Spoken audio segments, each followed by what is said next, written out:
Octobre 2018. Région du Karakoram, Kirghizistan intérieur. Quand Haïdar Bekov a commencé à démonter sa propre yourte, le ciel était encore dégagé. Il n'y avait pas de neige. Il n'y avait pas d'orage. L'herbe était encore visible sous la fine couche de givre matinale. Les autres bergers restèrent dispersés dans la plaine, profitant des derniers jours de pâturage libre.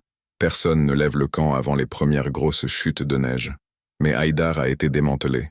Son épouse, Zarina, tenait les cordes du toit circulaire tandis que le vent soufflait plus fort que d'habitude pour cette période de l'année. L'aîné, Ruslan, rassembla silencieusement les pieux. La petite Aïsoulou portait des morceaux de feutrine presque plus grands qu'elle. De l'autre côté de la colline, quelqu'un a crié « Il fuit un hiver qui n'est même pas encore arrivé. » Rire.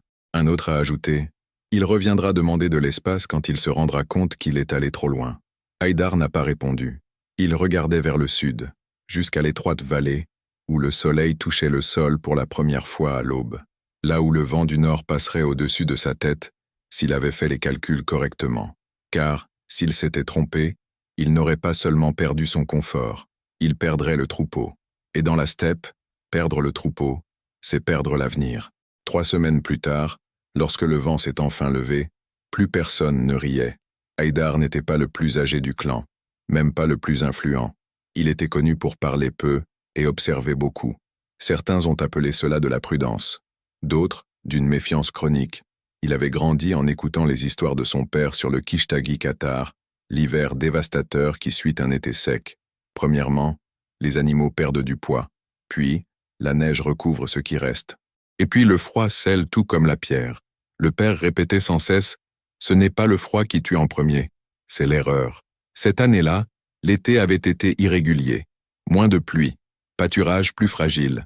Cela signifiait que si le froid s'installait brutalement, les animaux seraient moins bien préparés. La plupart ont décidé de rester là où l'herbe était encore accessible. C'était logique. C'était évident. Ce fut immédiat. Haïdar a choisi l'invisible. Il descendit dans la vallée connue sous le nom de Kökjar, abritée par une pente douce au nord. Là, le vent perdrait de sa force au niveau du sol. Ce n'était pas l'endroit où les pâturages étaient les meilleurs. C'était l'endroit où le taux de survie était le plus élevé. Les premiers jours, la décision semblait erronée. Les animaux durent marcher plus loin pour trouver de l'herbe. La famille travaillait en double poste. La quantité de fumier sec accumulée pour servir de combustible restait inférieure à l'idéal. Zarina demanda un jour, tout en ajustant la dernière couche de feutre, « Il en est sûr ?» Il contempla l'horizon. Le vent a changé de direction à la tombée de la nuit. Je n'en ai pas, mais je sais où je ne veux pas être. Pendant ce temps, les autres camps restaient ouverts, dispersés, confiants. Cette erreur a coûté cher, mais ils se rapprochaient. La vallée de Kökjar semblait trop petite pour offrir la sécurité, plus étroit que les champs ouverts où se trouvaient les autres. Herbe moins visible, plus d'ombre tôt le matin. Pour ceux qui passèrent de loin, cela semblait être une décision excessivement défensive. Il a peur. C'est ce qu'a fait remarquer un voisin alors qu'il menait les chevaux en haut de la pente. Haïdar écouta. Il n'a pas répondu. Il ne cherchait pas d'espace. Je cherchais un angle d'attaque. Dans la steppe, le vent ne frappe pas d'abord par le haut. Il gratte le sol. Saisissez votre commande ci-dessous. Il détecte les fissures invisibles. C'est pourquoi il n'a pas installé la yourte de manière isolée. Il a appelé 2 familles proches, des parents éloignés, et leur a suggéré quelque chose d'inhabituel pour cette période de l'année. Former le cercle fermé au préalable. Ce n'était pas encore officiellement l'hiver. Personne ne forme le cercle avant la première grosse tempête. Mais il a insisté. Portes orientées au sud. L'arrière des yourtes forme une barrière continue au nord. Distance réduite au minimum. Une des familles a refusé. Nous sommes bien là où nous sommes. L'autre hésita, mais accepta. Non pas par conviction.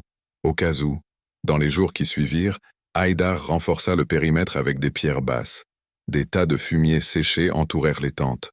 Cela semblait exagéré. Le ciel était encore bleu, mais l'air était différent. Zarina l'a remarqué en premier. Le silence des oiseaux, la façon dont les chevaux se blottissaient les uns contre les autres la nuit, même sans ordre. Quelque chose s'organisait au-dessus d'eux, et ils étaient encore en train de mettre en place leur défense. Le vrai froid est arrivé sans prévenir. Il n'y a pas eu de tempête initiale majeure. Une chute brutale. 18 degrés une nuit. 27 degrés c'est dans ce qui suit. Les camps dispersés l'ont ressenti en premier. Les animaux commencèrent à s'agiter. Certains agneaux nouveau-nés n'ont pas survécu jusqu'à la 2e nuit. Ce n'était pas encore l'hiver rigoureux, mais c'était un avertissement. Dans la vallée, le cercle était déjà fermé. Chaque soir, les animaux étaient conduits au centre du cercle, 100 corps qui respirent ensemble. L'air à l'intérieur semblait moins glacial. Légère différence. Peut-être 3 degrés, mais 3 degrés modifient le taux de perte de chaleur. Malgré tout, quelque chose a mal tourné. La 3e nuit, avec des températures inférieures à 30 degrés C, le feu a failli s'éteindre. Ruslan avait pris le relais pour le quart de nuit. Le carburant brûlait plus vite que prévu. Il a fallu régler la ventilation pour éviter une accumulation excessive de fumée. Pendant quelques minutes, l'intérieur est devenu trop froid. Aïsoulou se mit à trembler même sous les fourrures. Zarina s'est réveillée avant que le silence ne devienne dangereux. Haïdar se leva sans aucune hâte apparente. Il a ajusté l'ouverture dans le toit. Il a réorganisé le carburant. Cela a réduit l'entrée d'air à la base. Le feu est de retour. Mais il réalisa quelque chose que les autres n'avaient pas encore compris. L'hiver ne faisait que commencer. Il accélérait. Et la véritable épreuve n'était pas encore arrivée. La première grosse tempête de neige est arrivée pendant la nuit. Absent. Un simple rideau blanc qui descend sous l'effet d'un vent latéral. En moins de 4 heures, la vallée a perdu sa forme. Les sentiers ont disparu. Les pieux extérieurs étaient partiellement enfouis. Les camps situés dans la partie supérieure de la plaine ont subi l'impact direct. Dans le cercle de Kökjar, la formation a tenu. Cela ne bloquait pas complètement le vent, ce serait impossible. Mais sa force s'est brisée au niveau du sol. Le vrai problème est apparu plus tard. Lorsque la neige recouvre l'herbe avant que les animaux ne soient assez forts, une usure invisible commence. Le lendemain matin, Haïdar partit avant le lever du soleil.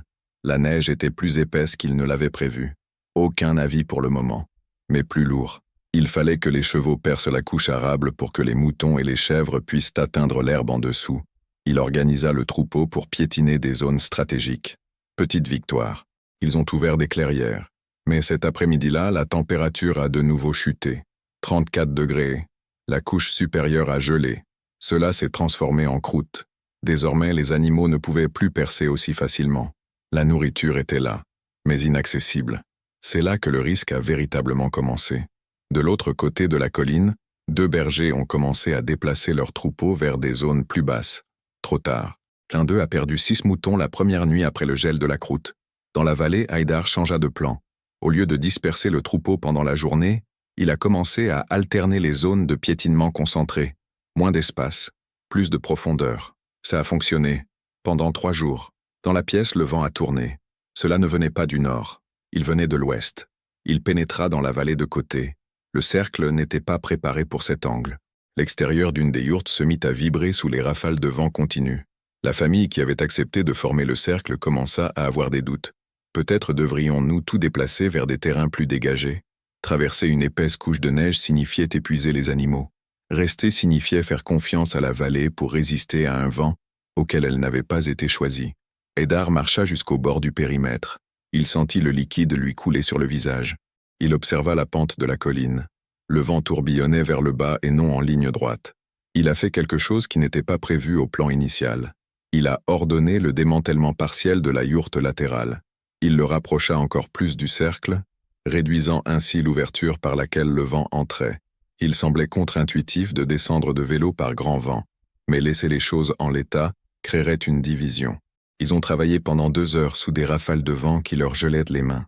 La structure a été réajustée. Le vent continuait de souffler, mais elle a perdu de son élan à l'intérieur des terres. Petite victoire. Cette nuit-là, le centre du cercle a maintenu une température supérieure de quelques degrés à celle de la partie extérieure de la steppe. Mais quelque chose restait encore à résoudre. Les animaux dépensaient trop d'énergie simplement pour rester debout. Et le véritable hiver n'avait pas encore montré ses limites. La température est descendue jusqu'à 41 degrés durant la 2e semaine de novembre. L'air ne brûlait plus. Il était en train d'anesthésier. La couche de neige était devenue trop épaisse pour que les moutons puissent la percer seuls. Les chevaux étaient plus lents. Le troupeau commençait à maigrir. Haïdar a décidé d'étendre la zone de piétinement au-delà de la vallée. C'était un calcul risqué. S'il pouvait ouvrir une bande plus large, il pourrait exposer davantage d'herbe. S'il s'attardait trop longtemps, le froid épuiserait l'énergie des animaux, et la leur. Lui et Ruslan partirent avant l'aube, avec une partie du troupeau. Zarina est restée au camp avec Aïsoulou et les nouveau-nés. Le vent semblait calme, trop de silence. À environ 1 kilomètre de la vallée, Le terrain changeait légèrement de pente. Là-bas, la croûte était plus épaisse. Les chevaux commencèrent à glisser. L'un d'eux est tombé. Il se leva. Il est retombé. C'est alors que le vent s'est levé. Non progressif, brusque. Des rafales de vent horizontal soulèvent la neige sèche, réduisant la visibilité à quelques mètres seulement. Ruslan perdit la notion du temps dans la vallée. Le monde est devenu blanc. Haïdar fit signe de reculer. Mais le troupeau était déjà dispersé. Un jeune mouton est tombé et ne s'est pas relevé. Un autre s'est mis à s'éloigner dans la mauvaise direction, emporté par le vent. Et puis Ruslan tomba lui aussi, non pas par faiblesse, en raison d'une perte de directive. Il s'est levé trop vite. Elle bifurquait dans la direction opposée à celle de la vallée. L'erreur n'était pas dramatique, c'était petit, un mauvais virage de quelques degrés, mais lors d'une tempête de neige latérale, quelques degrés se transforment en kilomètres. Haïdar s'en est rendu compte avant que son fils ne s'éloigne trop. Il courait contre le vent. Le froid leur privait les poumons d'air. Il attrapa Ruslan par le bras. Il n'a rien dit. Cela indiquait simplement la bonne direction. Mais à ce moment-là, ils réalisèrent quelque chose de pire. Le troupeau se dispersait. La moitié d'entre eux allait dans la mauvaise direction. Le fait de se séparer pour rechercher chaque groupe impliquait une exposition prolongée. Choisir un camp, c'était renoncer à l'autre. Il a fait le choix le plus difficile. Il ramena Ruslan dans la vallée. Il abandonna les moutons dispersés. Il était impossible de tout sauver. Lorsqu'ils revinrent au cercle, Zarina vit avant même qu'ils aient pu parler. Le nombre était inférieur. Aucune accusation n'a été portée. Il n'y avait aucun doute. Un silence total. Cette nuit-là, alors que les animaux se blottissaient les uns contre les autres au centre du cercle de Kökjar, le vent se leva encore davantage. L'espace protégé était fonctionnel, mais le coup commençait à se faire sentir. Chaque mouton perdu signifiait moins de chaleur au cœur de l'organisme. Moins de fonds sont réservés pour les mois suivants. Moins de marge d'erreur. Aïssoulou toussa tôt le matin. Pas fort, mais suffisamment pour que Zarina l'amène plus près du feu. Le carburant s'épuisait plus vite que prévu. Et l'hiver n'avait même pas encore atteint son apogée. L'erreur était mineure. Les conséquences seraient durables. L'hiver rigoureux est arrivé fin novembre. Pas comme une simple tempête, mais comme une séquence calculée par la nature, forte chute de neige, puis de la glace, puis le vent, puis encore de la neige sur la glace. La plaine s'est transformée en une surface solide. Les troupeaux qui étaient encore dispersés dans les zones plus élevées ont commencé à décliner rapidement. Pas d'accès à l'herbe. Aucun abri contre le vent direct. Dans la vallée de Kökjar, le cercle est resté debout. Mais le centre-ville était plus calme. Les animaux ne se déplaçaient plus avec la même énergie. Ils respiraient une épaisse vapeur, serrés l'un contre l'autre. La température a atteint 48 degrés par une nuit sans lune. À l'intérieur de la yourte, le thermomètre de fortune affichait une température proche de 12 degrés. Survivable, mais seulement à l'extrême. Cette même nuit, un cheval franchit la ligne extérieure du cercle. Peut-être effrayé, peut-être simplement désorienté par le vent constant. Le choc a réveillé tout le monde. Si le cheval créait une brèche suffisamment grande, le vent trouverait un passage. Si le vent trouvait un moyen de s'infiltrer, le microclimat disparaîtrait. Haïdar est parti immédiatement. Pas de cris, pas de précipitation. Mouvement direct. Le froid lui frappa le visage comme une lame. Le cheval était partiellement coincé dans la structure latérale d'une des yourtes. S'il continuait à se débattre, il déchirerait le feutre extérieur. Haïdar s'approcha lentement. Il posa sa main sur le cou de l'animal. Il attendit que sa respiration ralentisse. Ruslan tenait la corde. Zarina a maintenu l'entrée de la yourte partiellement fermée, réduisant ainsi les courants d'air. Ces minutes étaient bien trop longues. Mais le cheval fut amené dans le cercle. La structure est restée intacte. Petite victoire. Mais l'usure s'accumulait. À l'aube, la famille qui avait refusé de former le cercle apparut. Le père est venu seul, marcher contre le vent. La moitié du troupeau était morte pendant la nuit. Les animaux restants étaient dispersés, incapables de percer la croûte gelée. Il n'a pas demandé d'aide immédiatement. Il est resté là, immobile, devant les yourtes. Le procès d'octobre avait déjà perdu toute voix. Haïdar a ouvert un espace dans le cercle. Pas de discours. Aucun souvenir des rires. Ils ont modifié les structures pour agrandir le périmètre intérieur. Plus d'animaux signifiait plus de chaleur. Mais cela signifiait aussi une consommation de carburant plus élevée. Respirer davantage. Plus d'humidité. C'était un risque calculé. S'ils refusaient, cette famille perdrait le reste du troupeau.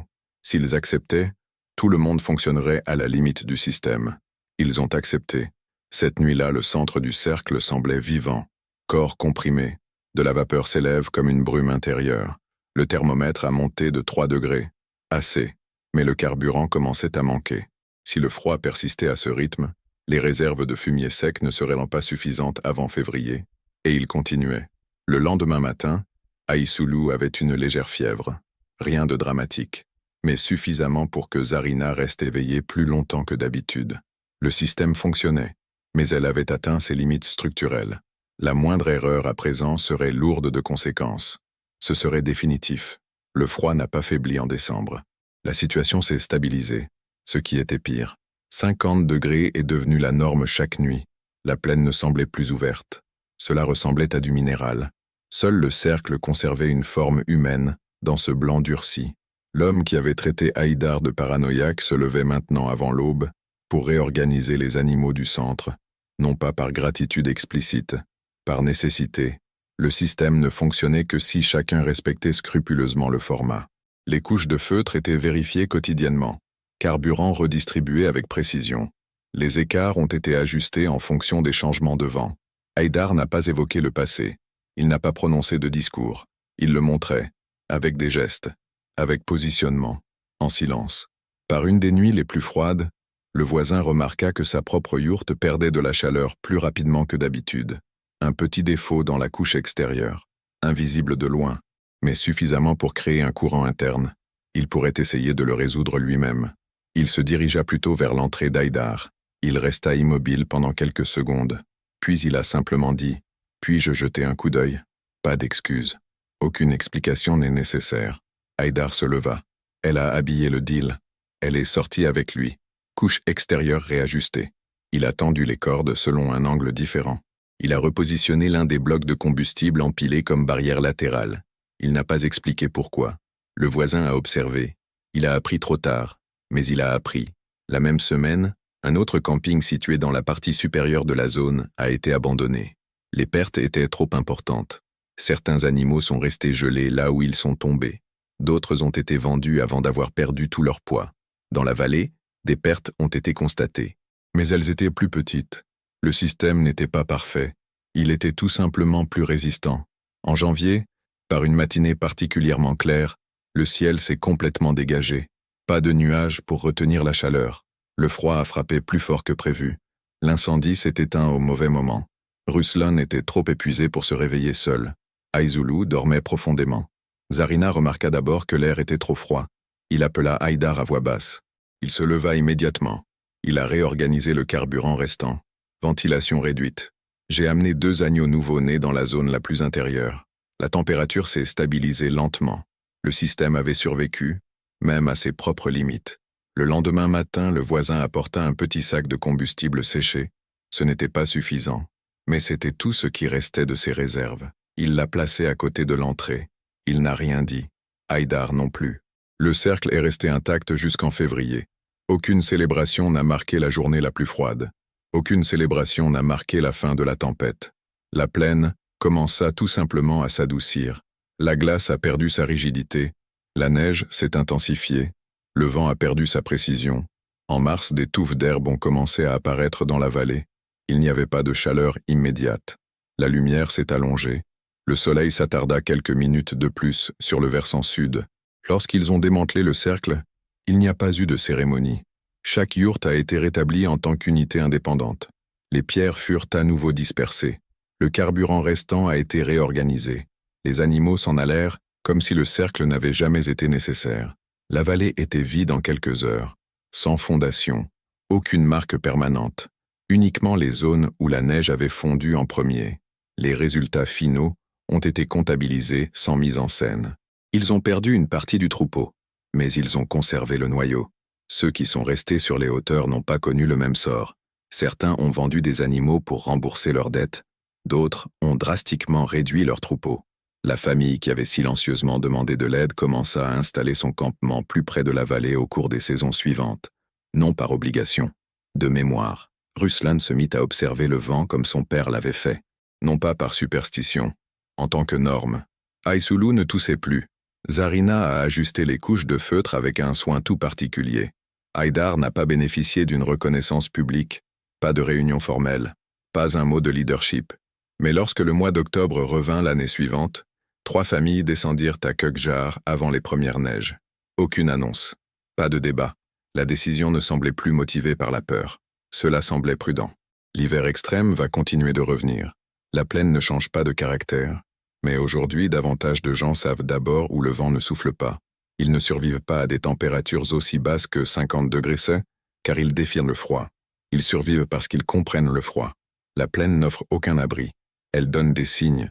Ceux qui apprennent à les lire emportent leur force avec eux. Et quand l'hiver s'en va, il ne reste plus aucun monument. Il ne reste plus que des familles là-bas.